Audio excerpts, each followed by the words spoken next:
जय Hind and hello guys, स्वागत है आपका आपके अपने YouTube चैनल ज्ञानदेह होस्ट में। और इस वीडियो में मैं आपको बताने वाला हूं RRB NTPC graduate level and 12th level online form 2024 के बारे में कि कैसे आपको दोनों लेवल पर फॉर्म को भरना है। और यहां पर जो न्यू अपडेट आया है आरआरबी का, ये अपडेट आपको बताया जाएगा। इसके अलावा जो आपको प्रॉब्लम आ रही है ओटीपी की, कास्ट सर्टिफिकेट की, सब स्ट्रीम की, उसके आंसर दिए जाएंगे। और जो आपको एक सवाल है कि क्या हम दो पोस्ट पर अप्लाई करके सेम फीस से अप्लाई कर पाएंगे, तो ऐसा नहीं है। आपको दोनों पर अलग अलग फीस देनी होगी। अगर आप ग्रेजुएट पर अप्लाई करते हैं तो फिर आप अलग से फीस देंगे, और अगर आप फिर साथ में 12th लेवल पर भी अप्लाई करना चाहते तो उसके लिए भी आपको अलग से अमाउंट देना होगा। और ये सभी इन्फॉर्मेशन आपको मिस्टेक फ्री दी जाएगी। वीडियो थोड़ा लॉन्ग हो सकता है क्योंकि मैं नहीं चाहता कि आपसे कोई भी मिस्टेक हो और फिर आप यहाँ पर अगले 4-5 साल के लिए वेट करें जब तक आप और एज हो ही जाएंगे। इसलिए आपको बिल्कुल भी मिस्टेक नहीं करनी है, वीडियो को अच्छे से देख लेना है।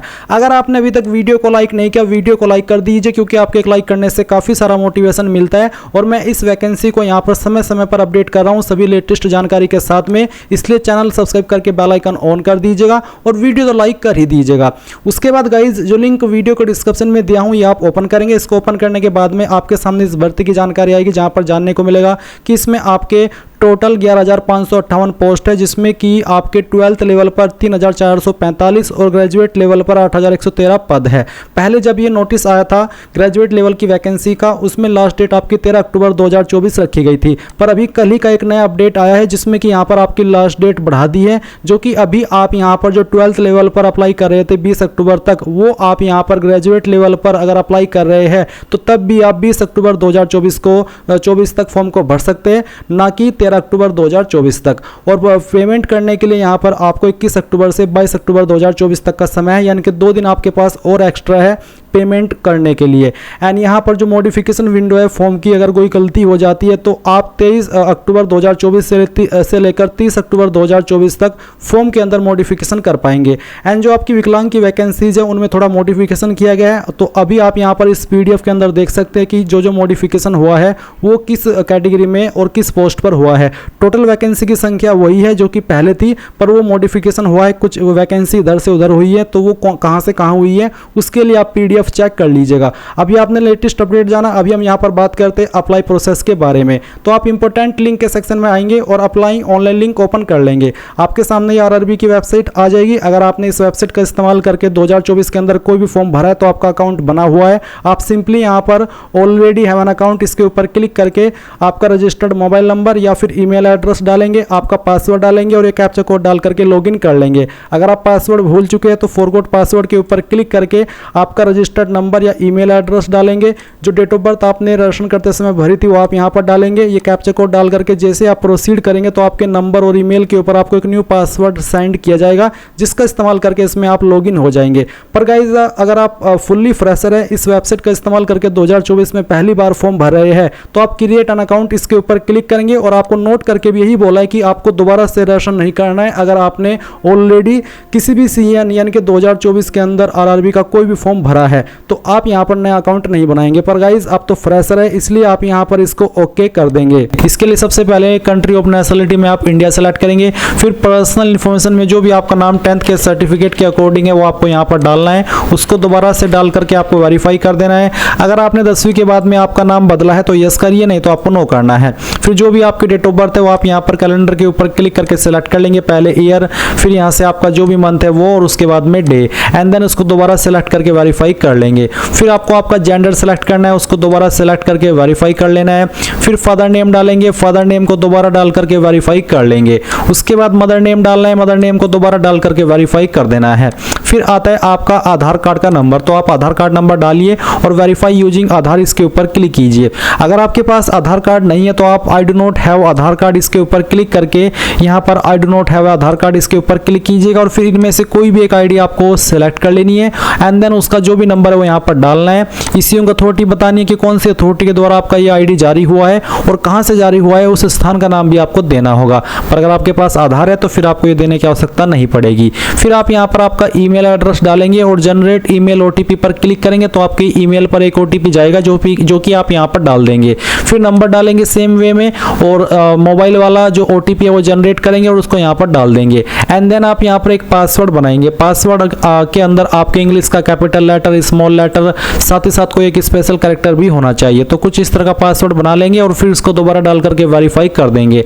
एंड देन एक कैप्चा कोड डाल करके preview and create an account के ऊपर क्लिक करेंगे।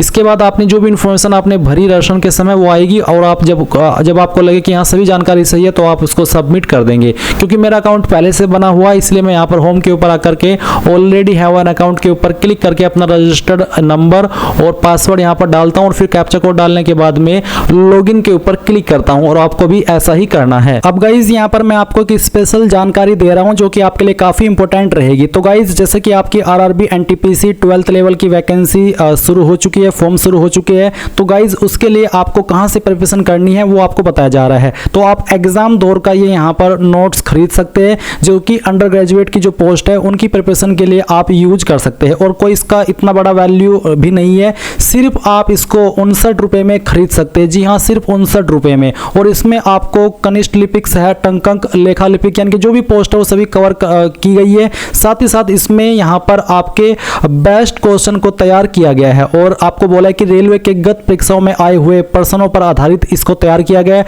काफी मेहनत से इसको तैयार किया गया है। इसमें 3500 से प्लस अधिक प्रश्नोत्तर का संग्रह है और इसका जो प्राइस है वो मैं आपको बता ही चुका हूं। तो वीडियो के डिस्क्रिप्शन में इसको बाय करने का लिंक दिया है। यहाँ पर गाइज आप इसके जरूर लीजिएगा क्योंकि चाहे आप कहीं से भी प्रिपरेशन करें, किसी भी बैच से, चाहे ऑनलाइन चाहे ऑफलाइन वाली, ये उसमें 4 चांद लगा देगा अगर आप इसको अलग से परचेज करके इस वाले पीडीएफ को प्रिपेयर कर लेंगे। अगर आपने प्रिपेयर कर लिया तो आपके अच्छे खासे नंबर तो बन ही जाएंगे और बाकी जो आप प्रिपरेशन कर रहे हैं वो करते रहिएगा। और वीडियो के डिस्क्रिप्शन में इसको बाय करने का लिंक दिया है। ज़्यादा कोई बड़ा अमाउंट नहीं है इसलिए मैं आपको कह रहा हूँ कि कहीं से भी नॉलेज मिले उसको इकट्ठी करनी है क्योंकि बार बार मौका नहीं मिलेगा। तो जाइए इसको बाय कर लीजिए, कोई सवाल डाउट हो तो पूछ लीजिएगा। अब लॉगिन करने के बाद में आपके सामने इस तरह का डैशबोर्ड आएगा। अभी आपको ऑनलाइन एप्लीकेशन के सेक्शन पर क्लिक करना है। यहाँ पर आपको ऊपर की तरफ आपकी अंडर ग्रेजुएट यानी कि 12th लेवल की पोस्ट देखने को मिल रही है और नीचे आपकी ग्रेजुएट लेवल की पोस्ट देखने को मिल रही है। तो दोनों पर आप यहाँ पर अप्लाई कर सकते हैं। आपको जिस पर भी पहले अप्लाई करना है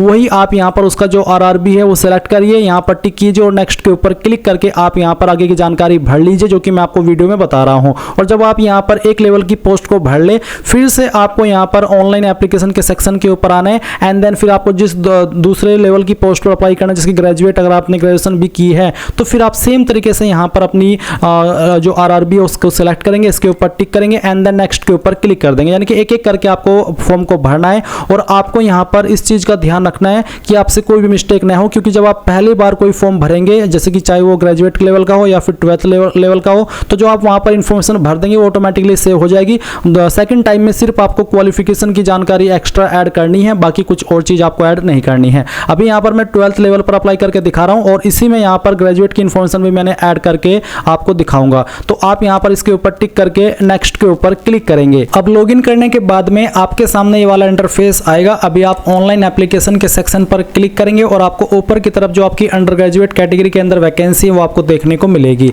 तो पहले आपको यहाँ पर आपका आरआरबी सिलेक्ट कर लेना है। जैसे आप आरआरबी सिलेक्ट कर ले फिर आपको यहाँ पर टिक करना है एंड देन नेक्स्ट के ऊपर क्लिक करना है। गाइज क्योंकि मैंने यहाँ पर पहले से फॉर्म भर करके रखा है तो मेरी जानकारी यहाँ पर फैच कर ली गई है और अगर आप फ्रेशर है तो आपको यहाँ पर ये सभी जानकारी भरनी होगी जो कि मैं अभी आपको यहाँ पर बताता हूँ।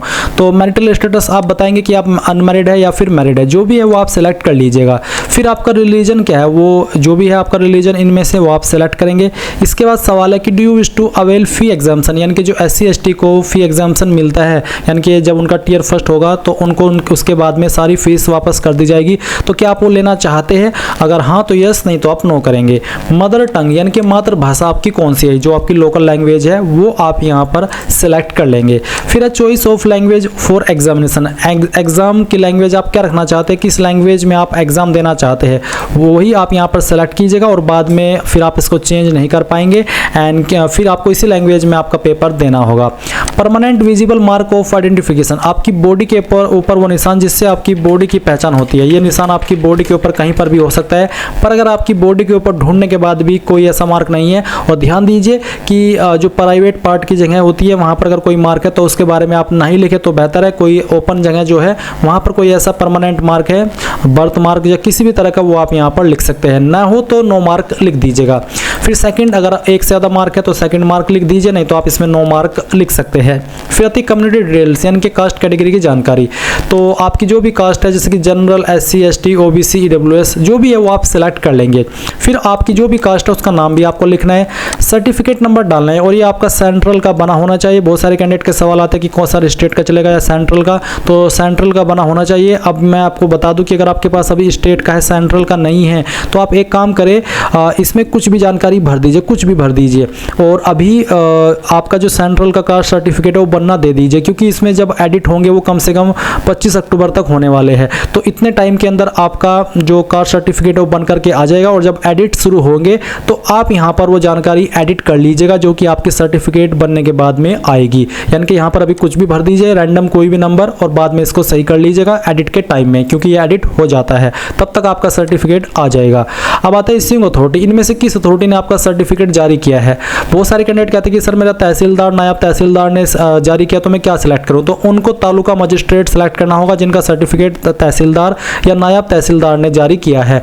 और अगर आपके जो सर्टिफिकेट है उसके ऊपर अलग से लिखा हुआ है पोस्ट का नाम, तो आप वो यहाँ पर इसमें से जो भी पोस्ट है वो सिलेक्ट कर लीजिएगा। एक होता है revenue officer not below the rank of tehsildar, तो ये अलग से पोस्ट होती है। तहसीलदार और नायब तहसीलदार के लिए आपको तालुका मजिस्ट्रेट ही सिलेक्ट करना होगा। फिर आती है इश्यूइंग स्टेट, कौन सी स्टेट के द्वारा जारी हुआ है स्टेट सेलेक्ट कर लेंगे, किस स्टेट में जारी हुआ है वो डेट आप यहाँ पर सेलेक्ट कर लेंगे। फिर जो रेल ट्रैवल पास फ्री मिलता है क्या आप उसको लेना चाहेंगे, अगर हाँ तो यस, नहीं तो आप नो करेंगे। नियरेस्ट यानी कि नज़दीकी रेलवे स्टेशन कौन सा है वो आप यहाँ पर एंटर करेंगे, और जो आपका कास्ट सर्टिफिकेट है वो आपको अपलोड करना है। अब कुछ कैंडिडेट का सवाल होगा कि सर अगर मैं इसमें कुछ भी जानकारी भर रहा हूँ और मेरे पास तो ना स्टेट का सर्टिफिकेट है ना सेंट्रल का, और मैंने फिर भी यहाँ पर कुछ भी जानकारी भर दी, तो मैं क्या अपलोड करूँ। तो आप यहाँ पर इसमें कोई भी रैंडम डॉक्यूमेंट अपलोड कर दीजिए, क्योंकि जब इसमें एडिट शुरू होंगे तब तो फिर आपको इसको अपडेट करना ही है, और ये अपडेट उस वक्त हो जाएगा, कोई इशू नहीं आएगा। ये मैंने आपको एक अलग से जानकारी इसलिए दी ताकि आपका वेस्ट ना जाए। इतना समय आपने वेट किया है वैकेंसी के लिए और आप इस कास्ट सर्टिफिकेट की वजह से फॉर्म को छोड़ दे, तो ऐसा मैं नहीं चाहता। मैंने इसका एक हैक ट्रिक जो भी है वो बता दिया है। अब आते हैं आपका पोस्टल एड्रेस, तो जो भी आपका प्रेजेंट एड्रेस है वो आप भरेंगे। पहले आपकी स्टेट सेलेक्ट करेंगे, फिर आपकी डिस्ट्रिक्ट, उसके बाद जो भी एड्रेस है वो यहाँ पर डाल देंगे। विलेज, टाउन, सिटी क्या एप्लीकेबल होती है आपके एड्रेस पर वो आप लिख देंगे, और आपका पिन कोड भी डाल देंगे। अगर आपका प्रेजेंट और परमानेंट एड्रेस एक ही है तो आप यहाँ पर इस बॉक्स के ऊपर टिक करिए, और अगर अलग है तो अनटिक करके अलग से भर दीजिएगा।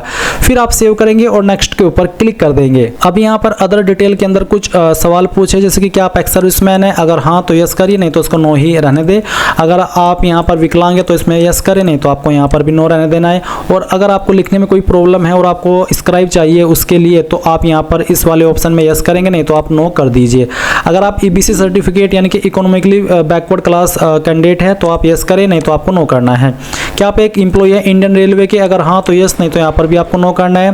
फिर करंट एम्प्लॉयमेंट क्या है, अगर आप सेंट्रल गवर्नमेंट के अंदर काम करें वो सेलेक्ट करेंगे, स्टेट गवर्नमेंट के अंदर तो वो, अगर पब्लिक सेक्टर अंडरटेकिंग्स के अंदर काम करें तो वो, और अगर आप अभी बेरोजगार है तो आप नॉट एप्लीकेबल के ऊपर क्लिक कर देंगे। फिर आपको बैंक डिटेल देनी है रिफंड के लिए, जो कि आपको टियर फर्स्ट का एग्जाम देने के बाद में रिफंड की जाएगी। और यहाँ पर अब आप आपका अकाउंट होल्डर नेम देंगे, यानी कि जिस नाम पर बैंक अकाउंट है उसका नाम, अकाउंट का नंबर, फिर यहाँ पर आप दोबारा नंबर डाल करके कंफर्म कर देंगे, एंड देन IFSC कोड डालेंगे जो कि आपको आपकी पासबुक के ऊपर मिल जाएगा। और जैसे आप IFSC कोड डाल करके कंफर्म करेंगे तो बैंक का नाम और एड्रेस ऑटोमेटिकली यहाँ पर आ जाएगा। फिर आप सेव करेंगे एंड देन नेक्स्ट के ऊपर क्लिक कर देंगे। अब गाइज यहाँ पर आपके सामने क्वालिफिकेशन की जानकारी आ चुकी है। मेरा पहले से यहाँ पर रोशन होकर के रखा है और जानकारी भी भरी हुई है, इसलिए यहाँ पर आप मेरी जानकारी पहले से भरी हुई देख सकते हैं। तो अगर आपकी पहले से भरी हुई है, आपका अकाउंट बना हुआ है, तो आप यहाँ पर इसको एडिट भी कर सकते हैं। जैसे कि मैं आपको दिखा रहा हूँ, अगर आप फ्रेशर है और आप पहली बार फॉर्म को भर रहे हैं तो मैट्रिकुलेशन की जानकारी पहले आपको भरनी होगी। होगी, आप बताएंगे कि आपने आपकी 10वीं कौन सी स्टेट से की है, फिर कौन सी डिस्ट्रिक्ट से की है वो बताएंगे, आपका बोर्ड नेम आप यहाँ पर लिख देंगे, फिर डेट ऑफ रिजल्ट डिक्लेरेशन यानी कि आपका रिजल्ट कब डिक्लेयर हुआ था, अगर आपको एग्जैक्ट डेट पता है वो आप यहाँ पर दे सकते हैं, या फिर जो डेट आपकी जो 10th की मार्कशीट है उसके ऊपर लिखी है वो डेट आप यहाँ पर सेलेक्ट कर लीजिएगा। रोल नंबर आपको यहाँ पर 10वीं का डाल देना है और फिर मैट्रिकुलेशन सर्टिफिकेट आप अपलोड करेंगे जिसका फॉर्मेट पीडीएफ का रखना है। अगर इमेज के अंदर है तो आप गूगल के अंदर आइए और इमेज टू पीडीएफ सर्च कीजिए, पहले वाली जो वेबसाइट आएगी आई लव पीडीएफ के नाम से ये ओपन कीजिए,